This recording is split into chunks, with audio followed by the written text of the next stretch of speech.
નમસ્કાર. નડિયાદના પીચ ચોકડી વિસ્તારમાં આવેલી લક્ષ્મી સ્નેક્સ કંપનીના કર્મચારીઓ ઓછા પગાર, કેન્ટીનની ખરાબ સુવિધાઓ અને સુરક્ષા સાધનોના અભાવ જેવા મુદ્દાઓને લઈને આંદોલન પર ઉતર્યા છે.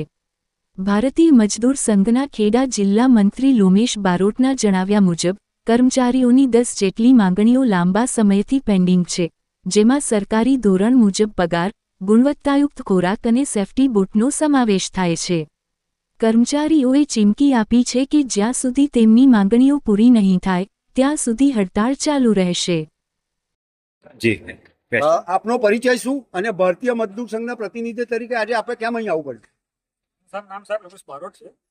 હું ભારતીય મજદૂર સંઘમાં ખેડા જિલ્લામાં જિલ્લા મંત્રીની જવાબદારી નિભાવું છું. અહીં આવવાનું કારણ માત્ર ને માત્ર એટલું છે કે છેલ્લા ઘણા વખતથી આ બધા કામદારો બિચારા આંદોલનો કરે છે, એમનું કોઈ સાંભળતું નથી.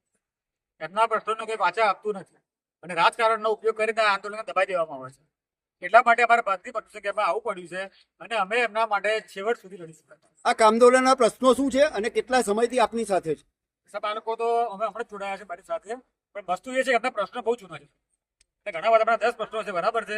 એમને સ્પીડ લિમિટ જે મશીનની હોવી જોઈએ 85 હોવી જોઈએ, એના બદલે 120 સ્પીડે કામ કરવામાં આવે છે. એમની રજાઓ દિવસ શુક્રવારે બોલાવવામાં આવે છે, પગાર પૂરો આપવામાં આવતો નથી. એમને સેફ્ટીની જે એ હોય છે એનું ધ્યાન આપવામાં આવતું નથી. ઘણા પ્રશ્નો છે.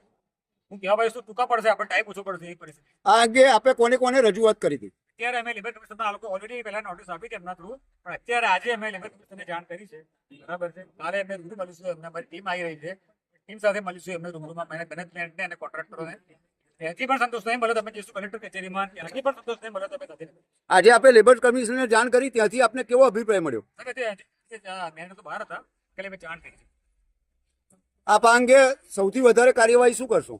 કાર્યવાહી તો અમે એમને વિચાર્યું એવા પ્રશ્નો કરીશું, એવા જરદ આંદોલન થશે. જો આ માંગણીઓ સંતોષાશે નહીં તો એમને વિચાર્યું નહીં હોય એવા આંદોલનો થશે. આપે કીધું કે કંપનીને રાજકીય ઓથ મળી રહી છે, તો આ રાજકીય ઓથની સામે આપ શું આંદોલન કરશો? સાહેબ, ભારતીય મજદૂર સંઘ આપને ખબર છે, ભારતીય મજદૂર સંઘ બિન રાજકીય સંગઠન છે.